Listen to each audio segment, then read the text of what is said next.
Welcome to the Dark Ozarks. We are discussing unusual hauntings in the Ozarks. We have all heard ghost tales, and there tends to be common themes, but are they all alike? What are your favorite ghost stories from the Ozarks?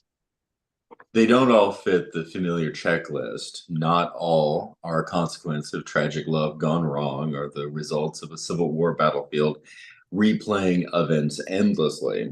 Some don't fit any pattern that we're used to hearing, and some ghost stories are so unique they may not be repeated elsewhere. But those stories are some of the most interesting ghost stories in our experience. We will get back to hauntings that you may not expect, but first we want to invite you to like, follow, and subscribe to Dark Ozarks on Facebook, Instagram, and YouTube, as well as your favorite podcast platform. We also invite you to become a Dark Ozarks subscriber on Facebook. On the Dark Ozarks Facebook page, click subscribe, have your login information ready, and join Dark Ozarks behind the scenes for only $4.99 per month. Your $4.99 per month subscription allows you to come with us on paranormal investigations, deep dive research, and topics too controversial for public view. The next 100 subscribers will be entered in a drawing for a free Dark Ozarks t-shirt and an exclusive signed first run copy of the book Dark Ozarks: The Spooklight. Subscribe today to be entered in the drawing, and now you can get Dark Ozarks t-shirts for sale at darkozarks.com and paranormalsciencelab.com. Thank you to State of the Ozarks online magazine, dedicated to preserving and celebrating Ozarks culture since 2007. Free access to hundreds of articles. Find more information about State of the Ozarks events, and be sure to sign up for the State of the Ozarks Weekly, delivered free to your inbox every Sunday night, featuring new writings and a down-home Ozarks recipe in every issue. Mark your calendars for upcoming live events. Coming up on December 13th is Dark Ozarks Live at the Fox in Springfield, Missouri. Meet Dark Ozarks producers Lisa and Josh for evenings of history, legends, and the paranormal, and even visit some of the most haunted locations in the Ozarks. Details on the Dark Ozarks Facebook page, and visit paranormalsciencelab.com for tickets and more information. We encourage you to check out Always Buying Books in Joplin, Missouri, in person and online, on Facebook and at the website alwaysbuyingbooks.com for all of your reading needs, including a large section on the paranormal, history, and more. Not to mention, the building is haunted. Tell Bob and Elise that we sent you. We also want to thank Beard Engine Brewing Company in Alba, Missouri. Beard Engine Brewing is the only English-style brewery in Missouri and has been twice named Missouri's best brewery by the Missouri Brewers Association. Great beer and great food in a historical building with a noir past, and yes, their building is also haunted. Tell Nate and Tiff that we sent you. So, unusual hauntings, which of course leads to the question, if you have unusual hauntings, there are usual hauntings. And I think that there's really two categories of usual hauntings. There's the category of what pop culture expects, and then in terms of our research, the category of actual usual hauntings. The pop culture expectation of usual hauntings would be dilapidated Gothic mansions, um, battlefields, and the ever encroaching Virgin Bluff, the bluff in which the fictitious Indian princess flung herself from. And again, those space of tragic love story, space of battlefield, super haunted house, as well as super haunted cemetery. Those would be Yes. the top, the ones that your everyday people are like, ooh, that's so spooky, that's so scary. And there's crossover with urban legend, there's crossover with folklore, and typically it's the story that is just beyond a first person account. Yeah. Occasionally you do have a first person account, but usually it's, I heard it from my sister's boyfriend who heard it from his brother, who, etc. And it grows over time. And it's something that's familiar and almost comfortable in a way because we feel like we know what to expect. And something that is largely a consistent theme is the otherness of the space. The space can be quote unquote othered. I hate to use that word as a verb, but I'm going to. It can be that other place. You go to the haunted place, you in perhaps engage or you hear about it, and in your mind it is elsewhere.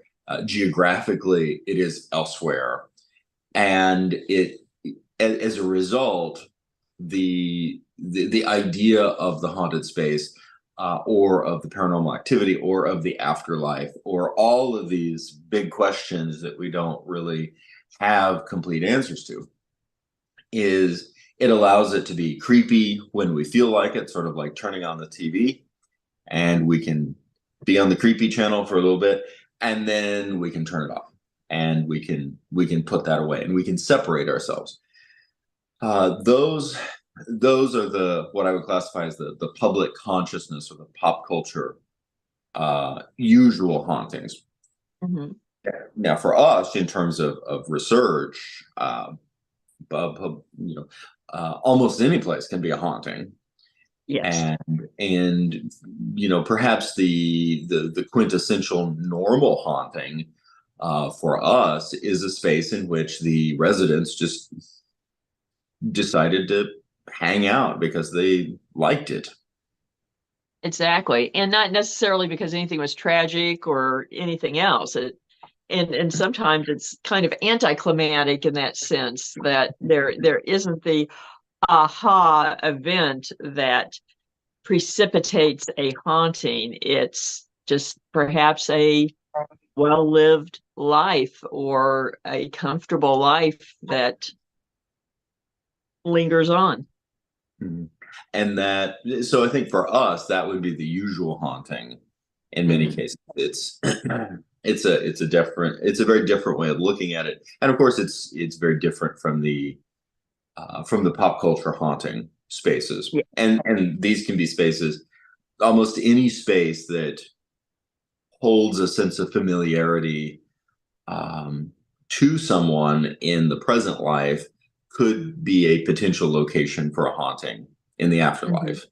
And those spaces, a space that could be comforting, a space that could be familiar, it could be almost anywhere. Right. But they do tend to be places that people aren't expecting a haunting as they're going about their public life. Um, and Right. that some of those kind of come into more of the unusual haunting category, but It doesn't for us, but it does for the public. In many right. cases, if you're not used to this sort of work, it can take you by surprise, and sometimes really freak people out. I mean, it could be a building that was just a well frequented store Hmm. that folks like to go and shoot the breeze, that kind of thing. Exactly. You could have a haunted feed store, you could have a haunted coffee shop, and it's not ominous. It's just the folks who really enjoyed it continue Exactly. to go about their way, and as you noted, it is interesting and perhaps unusual in the sense that we expect a again that aha moment. Oh my goodness, a tragic death occurred. There was a shootout. There was a stabbing. There was lovers quarrel. There was somebody died within this space. I think that's one of the things that really surprises people is a haunting in which nobody died in the space. That's true. That definitely is one that surprises people because they think there has to be that moment, that sort of tie to that space. And um, in essence, there is nothing that necessarily ties a haunting to four walls, other than the resident wanting it to. And interestingly enough, just in terms of an analysis of logic, if hauntings were only connected with a point, the place that a death occurs, almost no cemeteries would be haunted. That's very true, but we'd have a lot more haunted bathrooms. We would, and and theme parks and hotels, Yes, which does happen. it does happen, but not necessarily. You know, sometimes there was a death that's connected, and sometimes it's just a nice place to be. So we are going to be looking at uh, the unusual haunting category in our longer format, which will be up later on the channel. And we invite you to check that out because we're going to be going over some hauntings that you really don't expect to run into. In between, don't forget to check out upcoming events and merchandise at darkozarts.com and paranormalsciencelab.com. Thank you again to Always Buying Books, Beard Engine Brewing Company, and Stay the Ozarks for helping to bring the Dark Ozarks to everyone. On the next episode, we are going to be discussing some of the most notorious people in the Dark Ozarks. Catch the Dark Ozarks podcast on Branson Podcast Network, Apple Podcasts, Spotify, or about any other podcast platform. Thank you, everyone. And remember, there are